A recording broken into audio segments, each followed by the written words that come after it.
मुगल शासक अकबर का मित्र अबुल फजल अपनी पुस्तक अकबरनामा में लिखता है कि 11 मार्च के दिन 14वें इलाही वर्ष की शुरुआत हो चुकी थी और इसी महीने में मुगल बादशाह अकबर के द्वारा रणथंभौर के किले पर अधिकार कर लिया जाता है। और रणथंभौर के किले पर अधिकार करने के बाद में जब मुगल सैनिकों ने किले के अंदर प्रवेश किया तो किला अल्लाहू अकबर के नारों से गूंज उठा था। अबुल फजल लिखता है कि इसी किले को जीतने के लिए 1301 ईस्वी में अलाउद्दीन खिलजी को 1 वर्ष का समय लगा था, लेकिन मुगल बादशाह अकबर के द्वारा इस किले को मात्र 1 महीने के घेरे के अंदर जीत लिया जाता है। इसके पुस्तक के अंदर अबुल फजल ज़रूर अकबर का पक्ष लेता है, क्योंकि ये अकबर का वेतन भोगी लेखक था। अकबर इसको महीने की पगार पे रखा हुआ था, महीने की महीने इसको वेतन देता था, तो ये जाहिर सी बात है कि वो अकबर का पक्ष लेगा, अकबर के पक्ष की बातें रखेगा, दूसरे पक्ष को कमज़ोर बताएगा। तो इसी वीडियो के अंदर हम तमाम सारी बातें करेंगे और अबुल फजल के द्वारा जो अकबर को लेकर के 2-3 किस्से बताए गए हैं, जैसे कि अकबर एक समय शिकार के लिए जाते हैं और 13-14 गधों का शिकार कर लेते हैं, उस विषय में भी बात करेंगे। और आगे अबुल फजल ने लिखा है कि एक बार बादशाह के सामने एक शेरनी आ जाती है, फिर शेरनी के साथ में बादशाह क्या करते हैं, क्या होता है, वो भी इस वीडियो में मैं आपको आगे बताऊंगा। तो अबुल फजल का जो अकबरनामा एक लेख है, एक जो ग्रंथ है, उसी के अंदर ये लिखी हुई बातें हैं। और अबुल फजल बादशाह अकबर का मित्र था, दोस्त था। तो इस वीडियो के अंदर बने रहिए। मैं हूं आपका दोस्त निर्मल सिंह और इस वीडियो में हम जानेंगे इस विषय को लेकर के तमाम सारी जानकारी। अबुल फजल लिखता है कि चित्तौड़गढ़ किले को जीतने के बाद में मुगल बादशाह अकबर के दिमाग में ख्याल आता है कि उन्हें रणथंभौर के किले पर भी अधिकार करना चाहिए। और इसी को लेकर के 21 दिसंबर 1568 ईस्वी को मुगल बादशाह ने रणथंभौर के लिए अपना अभियान शुरू किया। वो पहले आगरा में थे, आगरा से दिल्ली में गए और दिल्ली में वहाँ पे जो उनकी मज़ारें थी वहाँ पे उन्होंने माथा टेका। हुमायूं के मकबरे पर गए और वहाँ पे जो तमाम सारी दरगाहें थी वहाँ पर भी उन्होंने सिर झुकाया और फिर वहाँ पे मन बनाया कि यहाँ पे हम शिकार खेलेंगे। फिर वहीं पर उन्होंने दिल्ली के अंदर पालम में शिकार खेला। पालम एक ऐसी जगह थी जहाँ पे उस समय के जो राजा महाराजा होते थे वो वहाँ पे शिकार खेला करते थे। उस समय वहाँ पे जंगल रहा होगा, लेकिन वर्तमान में आज के समय में वहाँ पे एरोप्लेन उतरते हैं, वहाँ पे एयरपोर्ट है। तो इसलिए उस ज़माने में वहाँ पे बड़ा जंगल रहा होगा, तभी तो वहाँ पे जंगली जानवर थे और उनका शिकार खेलते थे उस समय में। और शिकार से जुड़े हुए मैं 2-3 रोचक किस्से हैं जो अकबर के बारे में है, अबुल फजल ने अपनी पुस्तक में लिखा है, वो आपको बता देता हूँ। कि 1570 ईस्वी की बात है, उस समय नागौर में अकबर का दरबार लगा था। तो नागौर आए हुए थे अकबर, और अकबर ने मन बनाया कि हम जो उस समय पट्टन, अभी जो वर्तमान पाकिस्तान के अंदर जो पंजाब प्रांत है उस जगह पे है पट्टन, वहाँ पे कोई शेख फरीद शकरगंज की दरगाह थी, वहाँ पे वो माथा टेकने के लिए अकबर गए वहाँ से। तो वहाँ पे अकबर के जो सैनिक थे उन्होंने सूचना दी बादशाह को कि यहाँ आसपास में गधों का एक बहुत ही बड़ा झुंड है। तो अकबर ने इस बात को सुनते ही वो बंदूक लेकर के उनका गधों का शिकार करने के लिए तैयार हो जाता है। अपने साथ में उन्होंने 3-4 अपने सैनिकों को ले लिया और बंदूक लेके गधों के झुंड की तरफ बढ़ गया। गधों के झुंड को देखते ही अकबर ने उस झुंड पर गोली चलाई और उसमें एक गधा मारा गया। तो एक गधे की मौत हो गई और उस गोली की आवाज़ सुन करके जो गधों का झुंड था वो बिखर गया, वहाँ से गधे भागने लगे। तो अकबर भी उन गधों के पीछे पीछे भागने लगा और भागते भागते उसने कम से कम 14 गधों का शिकार कर लिया। गधों का शिकार करने के बाद में अकबर की ये हालत हो गई थी कि अकबर बोल भी नहीं पा रहा था, वो इतना थक गया था, उसका गला सूख गया था, इतनी प्यास लगी थी।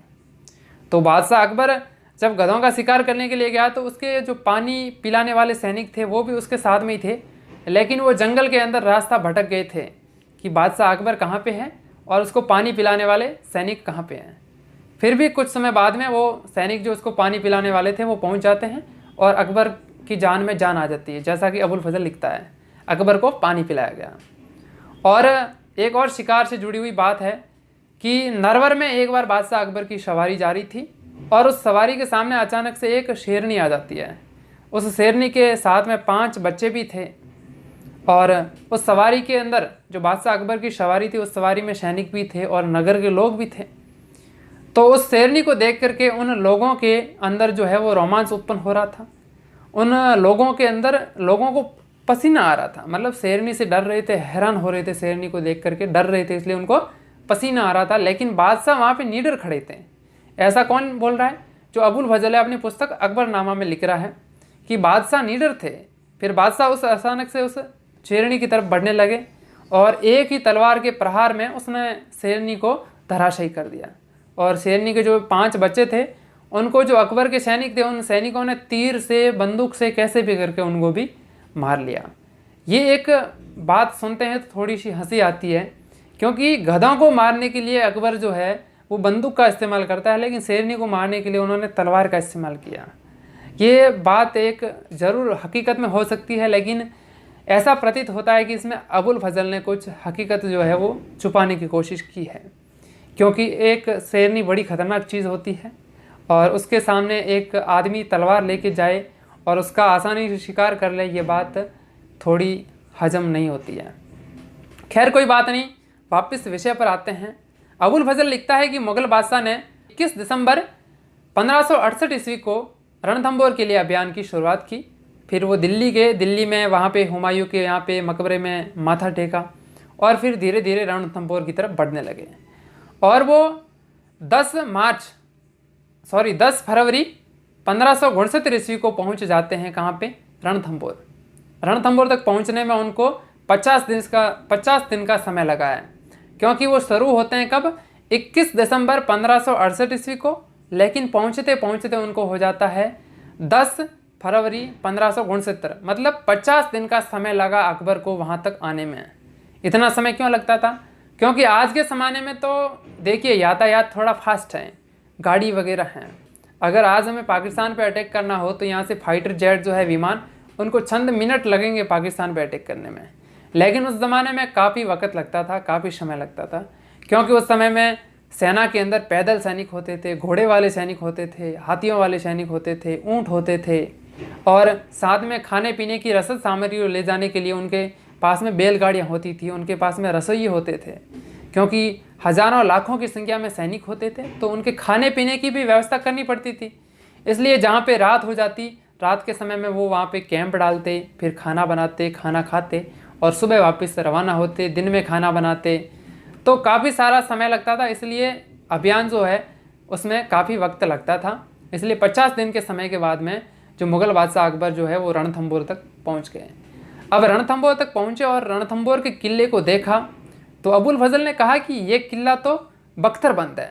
मतलब किले की मजबूती को देख करके उसने कहा कि ये किला तो बख्तरबंद है, इसके सामने तो दूसरे दुर्ग जो है वो नंगे हैं। नंगे दुर्ग मतलब कि वो दुर्ग इतने सुरक्षित नहीं है, लेकिन ये तो बख्तरबंद है। बख्तर क्या चीज़ होती है? एक सैनिक जो युद्ध लड़ने के लिए जाता है, तो युद्ध लड़ने जाता है तो वो अपने शरीर पे कवच पहनता है, बख्तर पहनता है, उन्हीं को ही बोलते हैं जिरह बख्तर, ठीक है ना। तो इसी तरीके से अबुल फजल ने कहा कि ये किला तो बख्तरबंद है, मतलब बख्तर पहना हुआ है, जैसे एक सैनिक कैसे पहन के होता है वैसे ही ये किला इतना मजबूत है। ऐसे बखान किए किसने? अबुल फजल ने इस किले की मजबूती के बारे में। तो कथन से याद आया कि ये किला कितना मजबूत है, उससे जुड़ी हुई मैं आपको एक बात बता देता हूँ कि 1290 ईस्वी के अंदर यहाँ पे जलालुद्दीन खिलजी का आक्रमण होता है। अलाउद्दीन खिलजी से पहले उसका चाचा जो है वो शासक था दिल्ली सल्तनत के अंदर, उसका नाम था जलालुद्दीन खिलजी। वो 1290 ईस्वी के अंदर ऐसा आक्रमण करते हैं इस रणथंभौर के किले पर, और रणथंभौर के किले को 12 महीने से भी अधिक समय तक वो घेर के रखते हैं, लेकिन उन्हें कोई फ़ायदा नहीं होता है। उनके सैनिक मारे जाते हैं, किसके? जलालुद्दीन खिलजी के। लेकिन इनको कोई फ़ायदा नहीं होता है जलालुद्दीन खिलजी को, इसलिए वो उस किले को छोड़ करके वापस चले जाते हैं, अपने अभियान को कैंसिल कर देते हैं और कहते हैं कि ये किला जो है, मैं ऐसे 10 किलों को भी मुसलमान के एक बाल के बराबर भी नहीं समझता हूँ। रणथंभौर के किले के बारे में कहा था जलालुद्दीन खिलजी ने। ये तो वही बात हो गई जो लोमड़ी जो है वो अंगूर खाने के लिए कोशिश करती है, लेकिन बार बार उन अंगूर के गुस्से की तरफ कूदती है, लेकिन पहुँच नहीं पाती है लोमड़ी। तो लोमड़ी लास्ट में क्या कहती है कि ये अंगूर दो खट्टे हैं। वही बात हो गई थी जलालुद्दीन खिलजी के साथ में। उन्होंने कहा था कि मैं ऐसे रणथंभौर जैसे 10 किलों को मुसलमान के एक बाल के बराबर नहीं समझता हूँ, क्योंकि वो इस किले को जीत नहीं पाए। उन्होंने तो पूरा जोर लगाया था, पूरी कोशिश की थी रणथंभौर को जीतने की, लेकिन वो सफल नहीं हुए। तो लास्ट में उन्होंने ये कथन कहा था, वो जैसा कि लोमड़ी के अंगूर वैसी बात हो गई थी। तो अबुल फजल ने भी यही कहा कि ये किला तो बख्तरबंद है, काफ़ी मजबूत है, इसके सामने दूसरे दुर्ग जो है वो नंगे हैं। फिर वहाँ पर पहुँचने के बाद में जब सेना, अकबर की सेना रणथंभौर पहुँची, तो अकबर एक बड़ी चट्टान थी, उस चट्टान पे चढ़ के उन्होंने किले का निरीक्षण किया, किले को देखा, किले की मजबूती को देखा और अपनी सेना को व्यवस्थित किया।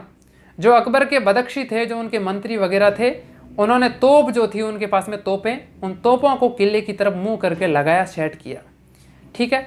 और उन्होंने कोशिश की रणथंभौर के किले की दीवारों को तोड़ने की वगैरह, लेकिन किला मजबूत था, ऊपर था, उनकी तोपों के गोले उस पर असर नहीं कर रहे थे और उन्हें कामयाबी हासिल नहीं हो रही थी। फिर ऐसे ऐसे करते 11 मार्च 1569 ईस्वी को 14वें इलाही वर्ष की शुरुआत हो चुकी थी। इलाही वर्ष क्या है? जब अकबर शासक बना था तो उसी समय एक नौरोज त्यौहार की शुरुआत हुई थी। नौरोज की त्यौहार उसकी शुरुआत हुई थी 11 मार्च 1556 ईस्वी को। तो उसी समय से वो नौरोज जो वर्ष है वो शुरुआत हो चुका था और 1569 के अंदर ये 14वां नौरोज वर्ष था 11 मार्च के दिन। तो अकबर ने अपने अभियान को तेज़ किया, सैनिकों से कहा कि हमें किले को जल्दी से जल्दी जीतना है और उन्होंने सैनिकों से कहा कि आप यहाँ से तोप जो है, तोप के गोले सटीक वहाँ तक नहीं पहुँच रहे हैं, इसलिए आप सबातों का निर्माण करो। सबात क्या है? लोहे, इस पत्थर को और जो मिट्टी की गाद वगैरह है उनसे मिला करके पत्थर से एक चट्टान बनाई गई और उस चट्टान के ऊपर जो उनके पास में तोप है या जो मजनी के हैं उनको ऊपर चढ़ाया जाएगा। इसलिए उन्होंने सबातों का निर्माण किया, बड़ी बड़ी सबातें बनाई। फिर उन सबातों पर उन मशीनों को चढ़ाया गया। मशीनें मतलब मजनीक, जो पत्थर के और लोहे के गोले जो है अंदर भर के उस किले के ऊपर दागे जाएं, इसके लिए मजनीकों को ऊपर चढ़ाया, उन मशीनों को ऊपर चढ़ाया। अब वो मशीनें कितनी भारी थी उसकी आप कल्पना कीजिए। उन एक मशीन को ऊपर चढ़ाने के लिए 300 बेल का इस्तेमाल किया गया। 300 बेलों का, बेल जो होते हैं सांड, उन 300 बेलों के जरिए उन मशीनों को जो है उन सबातों के ऊपर चढ़ाया गया और उन सबातों के ऊपर उन मशीनों को चढ़ाया गया। और उन मशीनों की जो क्षमता कितनी थी कि 60 मण का वो पत्थर का गोला दुश्मन पर दाग सकता था और 30 मण का लोहे का गोला दुश्मन पर दाग सकता था। एक मण के अंदर 40 किलो होते हैं, तो 60 मण के अंदर 2400 किलो का वजन होता है। 2400 किलो का गोला जो है वो मशीन ऊपर दुश्मन के ऊपर दागने में सफल थी। इतनी बड़ी बड़ी मशीनें थी, उनको 300 बेलों के जरिए उन सबातों के ऊपर अकबर के द्वारा चढ़वाया गया। बाद में तो भी वो जो सामने वाला दुश्मन है, जो सुरजन हाड़ा है, वो उस समय किले के अंदर थे, रणथंभौर के किले में सुरजन जी हाड़ा, उन्होंने उसकी अधीनता स्वीकार नहीं कर रहे थे। तो अकबर ने 19 मार्च को कहा कि अगर कल तक अगर यहाँ का दुश्मन जो है, हमारा सुरजन हाड़ा हमारा दुश्मन है, वो दुर्ग रक्षक अगर आत्मसमर्पण नहीं करता है तो कल के दिन हमारी यहाँ पे अधिकार हो जाएगा, हमारा अधिकार इस किले पर हो जाएगा। तो सुरजन हाड़ा ने भी सोचा कि ऐसे नुकसान से कोई फ़ायदा नहीं है, हमें आत्मसमर्पण कर लेना चाहिए। और सुरजन हाड़ा के 2 पुत्र थे, एक का नाम था दूदा और दूसरे का नाम था भोज। दूदा और भोज दोनों पुत्रों को सुरजन हाड़ा ने अकबर के दरबार में भेज दिया, और अकबर की अधीनता स्वीकार कर ली। और उसके बाद में अधीनता स्वीकार करने के बाद में सुरजन हाड़ा के द्वारा अधीनता स्वीकार की गई। तो अकबर के ही एक व्यक्ति थे जिनका नाम था हुसैन कुली खान। हुसैन कुली खान ने किले के अंदर किले में प्रवेश किया तो सुरजन हाड़ा ने उसका स्वागत किया और खुद जो है अकबर के सामने उपस्थित हो गए सुरजन हाड़ा। फिर 3 दिन के अंदर ही इस किले को खाली किया गया और यहाँ पे मुगलों का अधिकार हो गया। मुगल सेना किले में पहुंची तो अबुल फजल लिखते हैं कि यहाँ पे अल्लाह अकबर के नारों से पूरा किला गूंज उठा था। देखिए 1301 ईस्वी में जब अलाउद्दीन खिलजी का आक्रमण हुआ था इस किले पे, तब यहाँ पे शासक थे हमीरदेव चौहान का शासक था जब 1301 ईस्वी में अलाउद्दीन खिलजी का यहाँ पे आक्रमण हुआ था। उस समय किले के हाल क्या थे, मैं आपको बात बता दूं कि उस समय अमीर खुसरो जो अलाउद्दीन खिलजी के साथ में था, उसने कहा था कि उस आक्रमण के दौरान किले के अंदर अनाज जो है समाप्त हो चुका था और किले के अंदर ये हाल थे कि अगर आप किसी व्यक्ति को सोने के 2 दाने दोगे तो भी आपको वो चावल का 1 दाना नहीं देगा। मतलब कि किले के अंदर सोने के भाव जो है उनसे भी ज़्यादा हो गए थे अनाज के भाव। अनाज जो है वो सोने से भी महंगा हो गया था, मतलब कि किले के अंदर अनाज बिल्कुल ही समाप्त हो गया था। तभी वहाँ के वीरों ने केसरिया किया और वहाँ की महिलाओं ने जल जौहर किया रानी रंगा देवी के नेतृत्व में, और हमीरदेव चौहान के नेतृत्व में केसरिया हुआ। वीरों ने अलाउद्दीन खिलजी की सेना को काफ़ी नुकसान पहुँचाया और अंततः अलाउद्दीन खिलजी का किले पर प्रयास हो गया। अलाउद्दीन खिलजी भी 3 बार इस किले पे असफल प्रयास किए थे।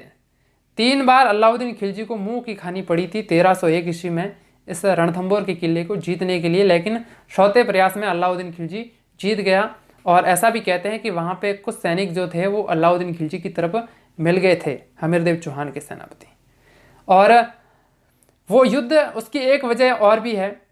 कहते हैं कि अलाउद्दीन खिलजी के 2 सेनापति थे, एक का नाम था मोहम्मद शाह और दूसरे का नाम था कैबरू। उन मोहम्मद शाह और कैबरू को हमीरदेव चौहान ने रणथंभौर के किले में शरण दी थी। देखिए एक बार क्या होता है कि अलाउद्दीन खिलजी की सेना जो है वो 1298 ईस्वी में गुजरात पर आक्रमण करने के लिए जाती है, और गुजरात को जीतने के बाद में जब वो सेना वापस दिल्ली की तरफ जा रही थी तो उस सेना के बीच में हो जाता है क्या, एक विद्रोह हो जाता है। उस सेना के जो धन लूट करके लेके आई थी गुजरात से, उस धन को लेकर के, बंटवारे को लेकर के विद्रोह हुआ, और हमीरदेव चौहान के 2 मंगोल सेनापति, एक का नाम मोहम्मद शाह और दूसरे का नाम कैबरू, दोनों भाग करके आ जाते हैं रणथंभौर हमीरदेव चौहान के पास में, और हमीरदेव चौहान से कहते हैं कि हमें शरण दीजिए, हमारी रक्षा कीजिए। हमीरदेव चौहान ने उन्हें रणथंभौर के किले में शरण दे दी। जब इस बात का पता अलाउद्दीन खिलजी को लगा तो अलाउद्दीन खिलजी ने हमीरदेव चौहान से कहा कि हमारे दोनों सेनापतियों को वापस लौटा दो। हमीरदेव चौहान ने कहा कि ये हमारी शरण में आए हुए हमारे शरणागत है और शरणागतों की रक्षा करना हमारा धर्म है, मैं इन्हें किसी भी कीमत पर वापस नहीं लौटा सकता। तो इसी को लेकर के कहते हैं कि अलाउद्दीन खिलजी ने रणथंभौर पे आक्रमण किया, लेकिन ये वजह नहीं हो सकती, ये तो एक बहाना था। अलाउद्दीन खिलजी की नीति ही थी वो साम्राज्य विस्तार की, उसी के तहत उन्होंने रणथंभौर पे आक्रमण किया। और जब उन्होंने रणथंभौर किले को जीत लिया अलाउद्दीन खिलजी ने, जीतने के बाद में जब मोहम्मद शाह को घायल अवस्था में पकड़ा गया जीवित, और मोहम्मद शाह से इसने अलाउद्दीन खिलजी ने कहा कि अगर मैं तुम्हारा इलाज करवा दूं, तुम्हारी मरहम पट्टियाँ वगैरह करवा के तुम्हें ठीक कर दूं, तो तुम मेरे लिए क्या करोगे? तो मोहम्मद शाह ने कहा कि सबसे पहले तो मैं हमीरदेव चौहान के किसी वंशज को यहाँ का रणथंभौर का राजा बनाऊंगा, उसके बाद में मैं तेरा कत्ल कर दूंगा। ऐसी बात कही होगी तो ज़रूर बादशाह इसने अलाउद्दीन खिलजी ने मोहम्मद शाह के साथ में क्या किया होगा, वो जाहिर सी बात है उनको मार दिया होगा। और इससे पता चलता है कि मोहम्मद शाह के दिल में हमीरदेव चौहान के प्रति अपनी वो स्वामी भक्ति थी। उन्होंने जैसा वचन दिया था हमीरदेव चौहान ने, तो उन्होंने भी उसका पालन किया। देखिए हमीरदेव चौहान, इनके बारे में एक कहावत प्रचलित है, एक दोहा प्रचलित है, क्योंकि हमीरदेव चौहान काफ़ी हठी स्वभाव के थे। उन्होंने एक बार किसी को कह दिया, वचन दे दिया, तो उस पर वो पक्के थे, लोहे की लकीर थे। तो उन्हीं के बारे में कहते हैं कि हमीर हट तिरिया तेल छड़े न दूजी बार, मतलब कि सी घमन सतपुरुष वचन कदली फले एक बार, हमीर हट तिरिया तेल छड़े न दूजी बार। मतलब कि जैसे शेर जब एक दिशा में चलना शुरू कर देता है तो फिर वो उसके सामने कोई भी समस्या आ जाए वो अपना रास्ता नहीं बदलता है, और उसी प्रकार से केले के वृक्ष पर एक बार ही फल लगते हैं और कोई भी कन्या जीवन में एक बार ही तिरिया तेल छड़ती है। उसी प्रकार से हमीरदेव चौहान की हट है, उन्होंने एक बार कर ली तो फिर वो जीवन में कभी नहीं बदलती है। उसीलिए तो उन्होंने मोहम्मद शाह और कैबरू को शरण दी थी। बाद में अगर वो इतने डरते होते तो मोहम्मद शाह और कैबरू को वापस अलाउद्दीन खिलजी को लौटा देते। वो यहाँ पे आक्रमण नहीं करता, लेकिन वो एक वचनबद्ध थे, वचनबद्ध, अपने वचनों पे अडिग थे हमीरदेव चौहान, इसलिए उनको इतिहास में हमीर हटे हमीर भी कहा जाता है। और इस बात में, इस विषय के अंदर हमने ये जाना कि भाई अबुल फजल ने अपनी किताब के अंदर क्या क्या बातें लिखी अकबर के रणथंभौर पर आक्रमण के दौरान, जो कि 1569 ईस्वी के अंदर हुआ था, और किले पर अधिकार कर लिया। और रणथंभौर का किला इतना भी कमज़ोर नहीं था, वो मजबूत था, और यहाँ के शासक जो थे ये सुरजनहाड़ा, वो भी मजबूत थे, वो भी शक्तिशाली थे। अबुल फजल खुद अपनी किताब के अंदर लिखता है कि रणथंभौर एक बख्तरबंद दुर्ग है और यहाँ का शासक जो सुरजनहाड़ा है वो एक शक्तिशाली शासक है, जो कि राणा का सामंत है। राणा कौन? उस समय मेवाड़ के महाराणा थे उदय सिंह जी, और उदय सिंह जी के अंडर में थे ये सुरजन जी हाड़ा। ठीक है, तो इसीलिए उन्होंने कहा कि ये राणा का सेवक है, राणा का सामंत है। अब मैं आपको बात बता दूं कि इस किले पर अकबर ने एक बार और पहले आक्रमण किया था, लेकिन उस समय वो सफल नहीं हो पाया था। तो उसका ये अबुल फजल क्या लिखता है, अबुल फजल भेदभावपूर्ण बातें लिखता है, वो देख कर ही पता चलता है। वैसे इन्होंने यहाँ पे लिखा कि ये किला जो है रणथंभौर का किला जफर खान ने सुरजनहाड़ा को बेचा था, है ना। सुरजनहाड़ा ने इस किले को खरीदा था, रणथंभौर के किले को, किसके पास में से, जफर खान के पास में से, ठीक है। जफर खान के पास में से सुरजनहाड़ा ने इस किले को खरीदा, यहाँ पे मकान बनाए, इस किले को मजबूत किया, और सुरजनहाड़ा ने अपने आसपास के जो गांव थे उन गांवों को दबा लिया, उन गांवों पे अधिकार कर लिया, और सुरजनहाड़ा मजबूत होने लगा। तो इसीलिए अकबर ने हबीब अली खां के नेतृत्व में सेना भेजी, हबीब अली खां के नेतृत्व में सेना भेजी थी पहले।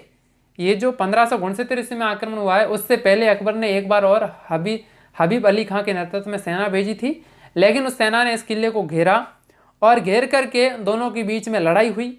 जैसा कि ये अबुल फजल खुद लिखता है, अबुल फजल, कि दोनों के बीच में भयंकर लड़ाई हुई।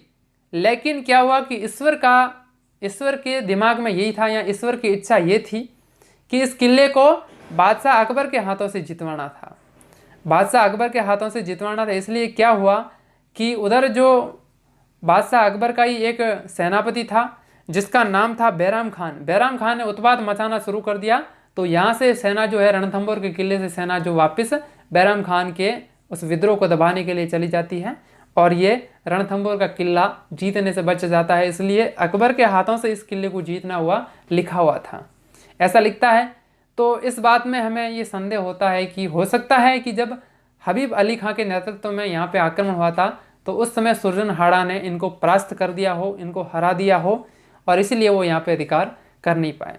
पर क्या कर सकते हैं, जैसा भी है, इतिहास की बातें हैं, उनके द्वारा जो लिखी गई इतिहास की बातें हैं उनको मैंने प्रस्तुत किया है। अगर वीडियो अच्छी लगी हो तो चैनल को सब्सक्राइब जरूर करें, और वीडियो को शेयर भी करें, ताकि जो हकीकत की जानकारी है वो किसी के सामने प्रस्तुत हो। ये सारी बातें मेरे निजी विचार नहीं थे। ये जो अबुल फजल की किताब है अकबरनामा, उसमें लिखी गई बातें हैं, उन्हीं को मैंने आपको बताया है। ये बातें अबुल फजल के द्वारा लिखी हुई है, और अबुल फजल अकबर का मित्र था, अकबर के समय ये भी मौजूद था। इसने अपनी आंखों से जो देखा वैसा इसने अपनी किताब में लिखा। जरूर इन्होंने भेदभावपूर्ण कुछ बातें लिखी हैं, क्योंकि ये अकबर का एक वेतनभोगी लेखक था, अकबर उनको तनख्वाह देता था, तो वो ज़रूर, एक जाहिर सी बात है कि वो अकबर के पक्ष में लिखेगा, हिंदुओं को कमज़ोर बताएगा लेकिन मुस्लिमों के पक्ष में वो लिखेगा। और एक बात मैं आपको बता दूं कि जब 1301 ईस्वी में रणथंभौर के किले को अलाउद्दीन खिलजी ने जीता था, तो अलाउद्दीन खिलजी ने कहा था कि आज ये कुफ्र का गढ़ है वो इस्लाम का घर हो गया, क्योंकि हमीरदेव चौहान एक कट्टर हिंदू थे। और जब इस हमीरदेव चौहान को परास्त किया अलाउद्दीन खिलजी ने, तो उसी खुद ने अपने मुंह से ये शब्द कहे थे, जिनको अमीर खुसरो ने ऐसा व्यक्त किया है कि आज काफिर का गढ़ इस्लाम का घर हो गया। मतलब ये कभी जो है काफिर का गढ़ था, यहाँ पे मंदिर वगैरह थे, लेकिन आज ये इस्लाम का घर है, यहाँ अल्लाह अकबर के नारे गूंजते हैं। तो अगर वीडियो अच्छी लगी हो तो चैनल को सब्सक्राइब करें, वीडियो को शेयर करें। धन्यवाद।